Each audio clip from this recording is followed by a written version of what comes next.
Welcome back, everybody. It is, what is this, May 18th, 2026.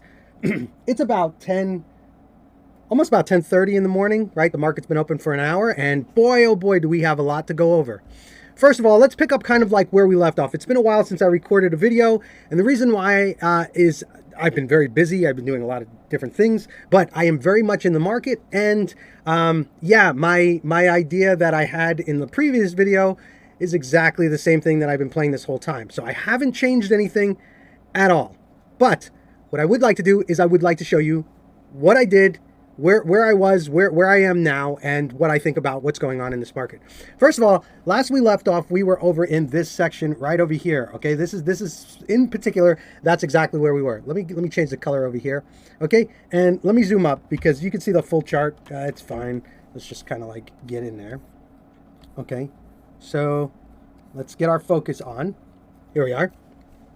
Okay, so we were over in this section right over here. This is kind of like where we left off. And what I explained is that I was in a short. And the reason why I was in a short was I made these lines before. This was a channel that we were in, and I was explaining that I don't really believe these moves that are being done. Now, whether I believe them or not, it doesn't really matter. The move happens. Okay? So whether I think this is a real move or not going up, it happened. So let's not get stuck on the idea that it continued to pump. The reason why I said I don't believe the move is because when I don't believe that this is a authentic move, what usually happens is it reverses. And you can see that happen over here. This moved over here and then it reversed. I mean, it just took some time. So this right here kind of represents time, okay? I don't feel like we really did anything different than we're normally doing. And sure, we did break structure. So this was the order block that it needed to break. Notice that this was the high of the range that we were in before. We marked it out. Notice it rejected, it faked out. It came over here and it actually broke right here. But notice that this was a rejection, and then over here was a rejection and a rejection, right? So that's where we were before. We were kind of caught in this little cluster right over here. And that's what I was thinking, and that's exactly why I shorted the market, so to say. Now, I shorted probably right about here. So when this chart moved over here, I was underwater. I want you to understand that. And I put this yellow line here.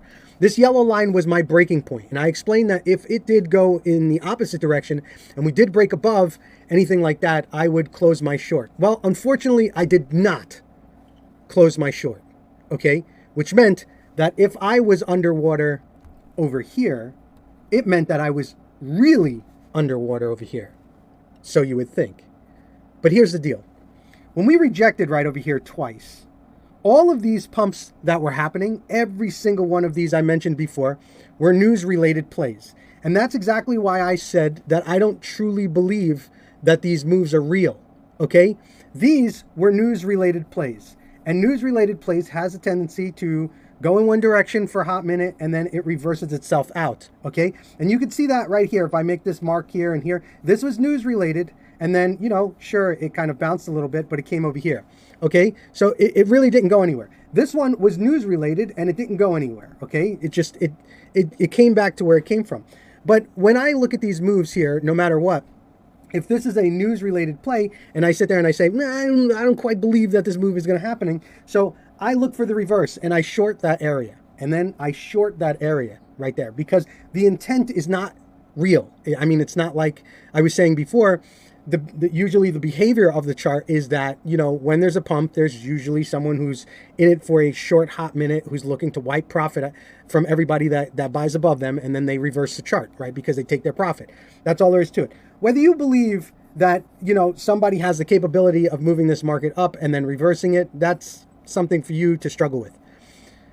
These charts actually really kind of like, they show exactly what they're doing, so there's no reason for me to go against it. Now, these right here, these were pump and dumps. This was the Strait of Hormuz. This was the Strait of Hormuz news. This was the Strait of Hormuz news. Every single one of these were Strait of Hormuz news. Every single one of them. Okay? But when we got over here, this is what I was saying, that I got into my short. But here's the thing. When we got right over here, suddenly there was some big news that happened. The big news was hey, the Strait of Hormuz, we might be settling a deal, and you know they gave us like, you know, X, Y, and Z, and you know we're kind of looking it over to see if something's going to happen, and then suddenly we get this rocket over here. Now I'm really underwater, and I'm thinking to myself, yeah, I don't believe this move. I just don't believe it. It just doesn't feel right. So I left my short in there, and what I did was I doubled down over here. I actually moved my position from this spot over here. From this spot, I DCA'd in so that I was actually right over here, to the point that I was barely underwater. Of course, I was negative, but now I actually moved my DCA up because I added more to my position, and I was more at risk at this point of being well overexposed. Okay. Now, the reason why I did this, I will show you in Ethereum why I did this. This trade was one trade, just so you know. It was one trade. I was short on Bitcoin, and I was underwater. What I did was, instead, I played Ethereum, really hardcore. Now, Ethereum was a little bit more better to understand because Bitcoin dominance stepped up. So now, let me explain this. When Bitcoin dominance goes, this is Bitcoin, and this is Ethereum. It is muted because Bitcoin dominance kicks in. Now, the thing is that Ethereum does move up, but it doesn't move up as hard, okay?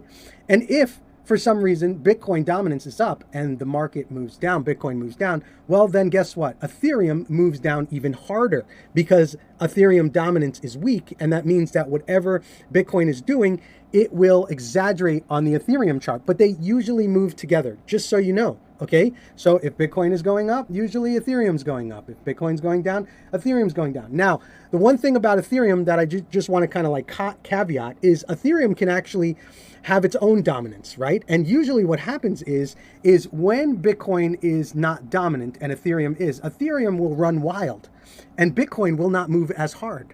And that means that if Bitcoin decides to go down like this, Ethereum does not move down as hard. But if all of a sudden the dominance changes in between, where Bitcoin was less dominant, and then all of a sudden Bitcoin dominance spiked, what happens is that move that Ethereum just did that should have been muted actually reverts even harder down.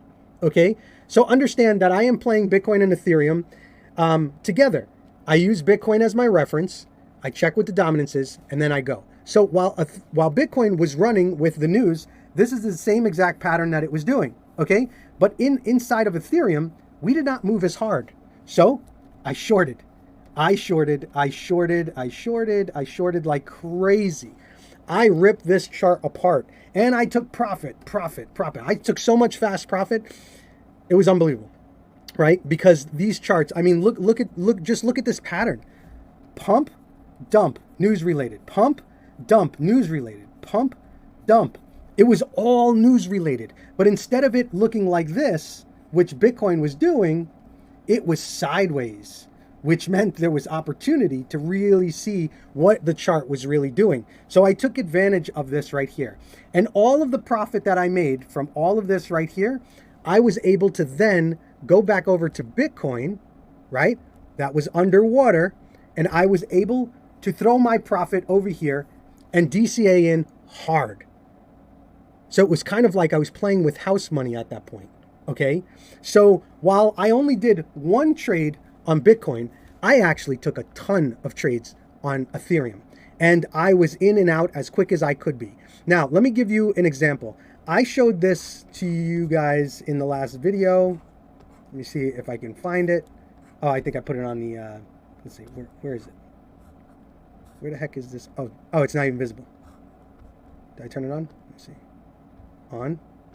Where is it? Uh-oh. Oh, let me find this. Oh, there it is.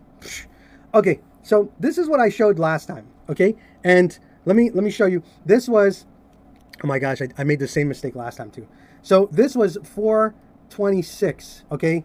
And this was 226. So this was my chart from here to there. So you can see this was, I have an 86% hit rate, win rate on here. I took 54. I got 54 wins, right? And I had 9 losses. And I had 3 longs and 60 shorts, okay? And this was the last video that I made, okay? So what I've done now is I've actually updated my stuff so you can see. So let me this is my new one. Let me make this one smaller now. I'll make this smaller. And right away you can see that there is a huge difference in my P&L chart here. First of all, you can see over here, this is kind of the hump, so you can see kind of like where we are. This was, I believe, was like somewhere, yeah, I think it was like somewhere, I don't know, maybe over here, something like that. Maybe, I don't know. It doesn't really matter. Whatever's going on, it doesn't really matter. What matters is this. This is 217, right? And this is 517. So that you can see that it is fresh, that you know what I've done. And now my win rate is 89%, and I've taken 83 wins, right? And 11 losses. So you can see that I lost a little bit here. I actually closed out a trade so that I can double up on top, right? And I am now up to 91 shorts altogether.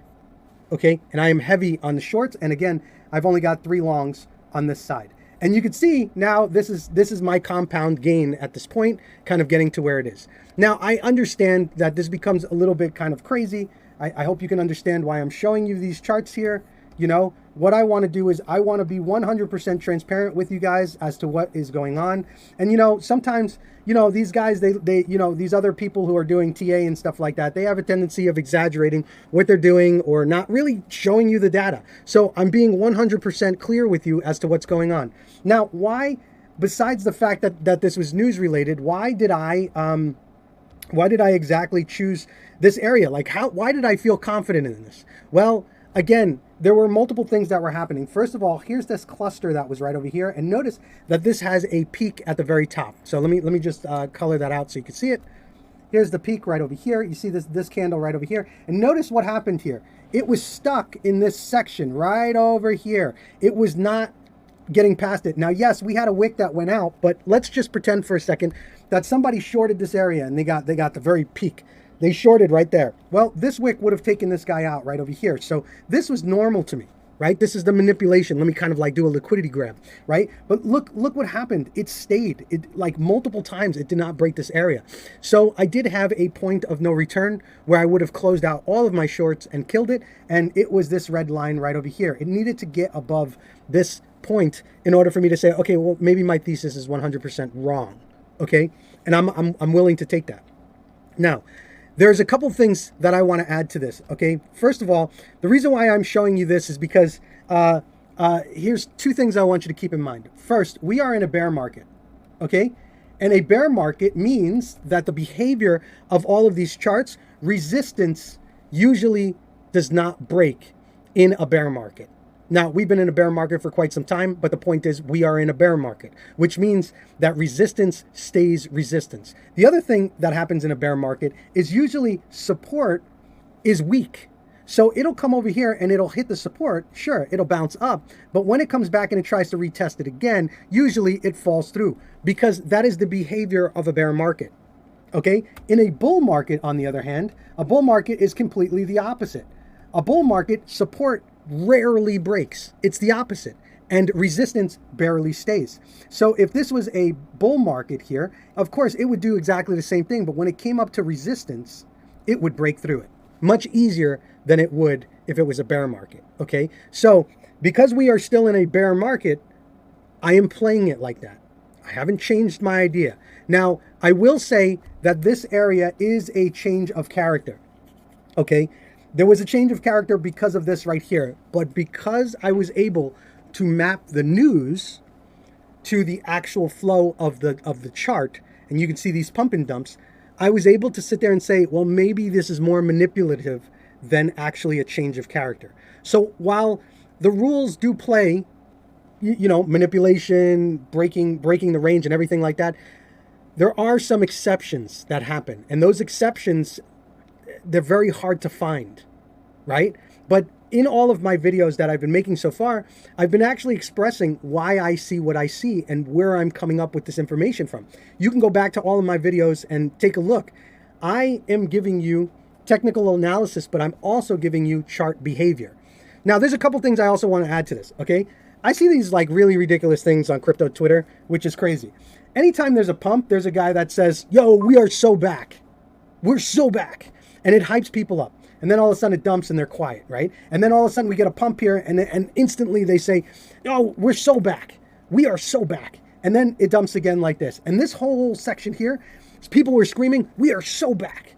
We're so back. But here's the thing about that comment, which I find is kind of like obnoxious, you know? But it's okay. I mean, like, we're so back. We have dumped this whole area. In order for us to be so back, we should be breaking the top here somehow. But we're not. All we did was we've somewhat gotten out of the range slightly. Not even exaggerated. It is slightly that we got up. So all of these people who bought up here are underwater. We are not so back for those people. Okay?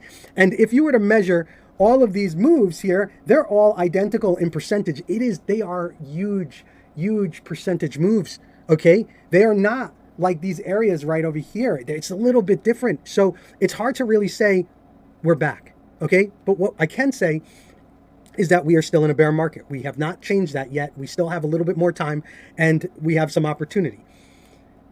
Now, there's one more thing I want to add on to this. I am not a bear, nor am I a bull. I don't ever look and cheer for this chart going from one direction to another because I am 100% for Bitcoin and I'm 100% for crypto. I need to be a bull. Everything that I'm talking about is behavior. Okay? Whether you want to say that I'm a bear, whether you want to say that I'm a bull, it doesn't really matter. That's you just like, you know, playing the Giants versus the Bulls or Bills or whatever sports teams you want. You are basically making it political in a sense. I stand with this group, I stand with that group. And I find that dangerous. I find it dangerous because you then lose sight of exactly what the behavior is supposed to be. Okay? This is a heartbeat, and this chart moves the way that it's supposed to move. Okay? Whether you're on one side or not doesn't mean that you're going to change the behavior of the chart. I've got this thing that I've mentioned before, like, you know, Michael Saylor has said this phrase, don't sell your Bitcoin, don't sell your Bitcoin, right? And I was thinking about that, and you know, he's got a point, but I don't think it's right. Okay, if I were to go over to Bitcoin, for example, okay, and take a look, and let's just say that you bought down here, okay? Let's say you bought down here. Never sell your Bitcoin. Well, you're in a really great position to not sell your Bitcoin. I mean, it's true. But if you were unfortunate to miss this position, then, I mean, like, okay, well, first of all, you're not in that position. You're not Michael Saylor. Second of all, I mean, if I bought Bitcoin right over here and I did not sell my Bitcoin at all, okay, well, I missed this profit. I missed this profit. I missed this profit. And guess what? I am back to where I was before. Just because you sell doesn't mean that you can't buy back. I mean, that's what rinse and repeating is all about. So I think that the truth is that never sell your Bitcoin. I think probably the phrase should be never sell all of your Bitcoin. Okay?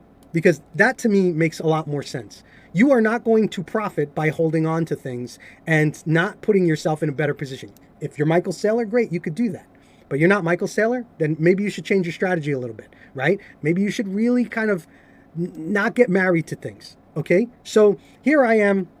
I'm explaining and I'm showing exactly what's going on. Now, I want to also add this in here, okay? And this is just kind of like I've been showing you all of my ideas, my videos, all of these things. This area right over here, this area with a little bit of money that I've been working with, you know, with my capital and everything like that, I have 10x'd my portfolio on this section. 10x. If I were to buy and hold up into here, I would 1x my profit, which is fine. It's absolutely fine. But by me paying attention and not getting married to it, I have opened up my opportunity to really like understand the charts and move it. And I have been displaying this for you guys from the very beginning. You can believe me or not. You can hedge the market by, you know, saying I'm a fool and do the opposite. You could have made money longing. Absolutely. There's nothing wrong with that. But I'm giving you my insight. And so far, everything is working out, which is great. You know, I've taken a lot of precaution and I've done all of that stuff. So now, a couple of things I want to go over and then we'll call this video quit. First of all, I want to jump back over to this chart right over here, okay? And I want to turn on these ribbons for a second. So we talked about these ribbons before. If you are not familiar with these ribbons, please do me a favor, go back to my video showing the ribbons. I'm going to turn this off right over here. And here we are right now. Notice what happened. We have bumped into this white line and we rejected off of it. And we've also broken this green line at this point. So where, oh where could we can possibly end up by these breaking? Well, honestly, we are headed down to this red line. Maybe we are going to test this red line.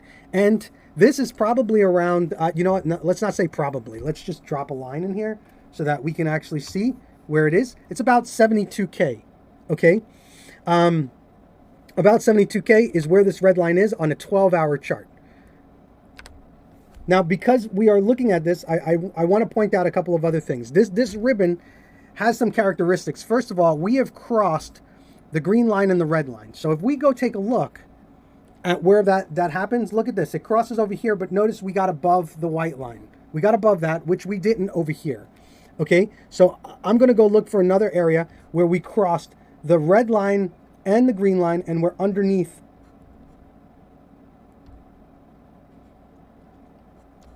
Let's see here.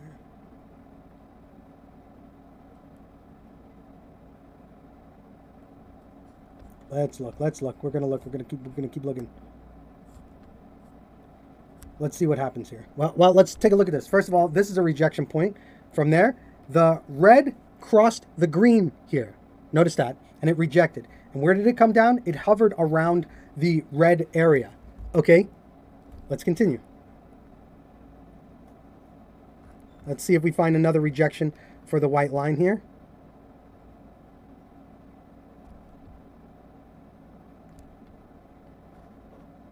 Okay, that was the rejection for the white line. So this is on the 12 hours, so we're taking a good look here. We're just giving a nice peruse. Let's see. Keep going, keep going, keep going, keep going. Okay, so let's jump to the 2-day chart. Let's take a look at this, right? So here we are kind of like just kind of exploring, right?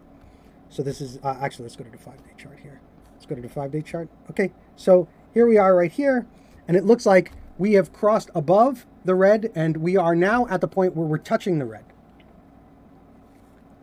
Crossed the red and we came back down for that. So let's just take a look for another area. Crossed the red, we came back down over here. So here's another area right over here that we've touched down. So we could possibly kind of, you know, drop in that sense. Okay, so here's the thing, right? I would say that it would be best for you to take a look at these ribbons, because these ribbons are starting to tell more of a story, right?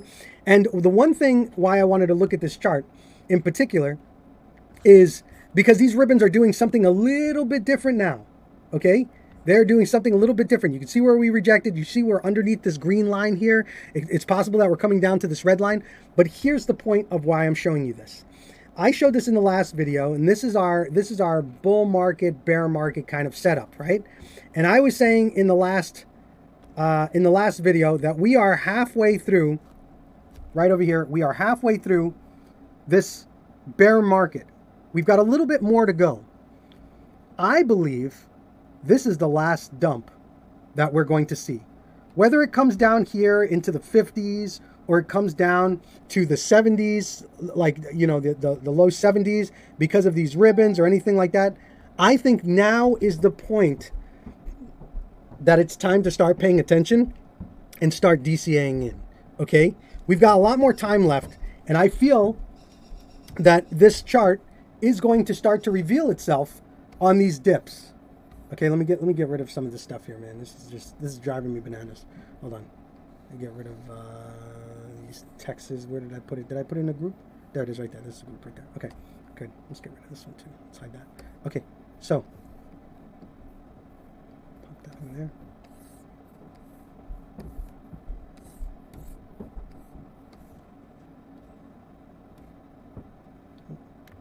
Let's undo that. Okay, cool.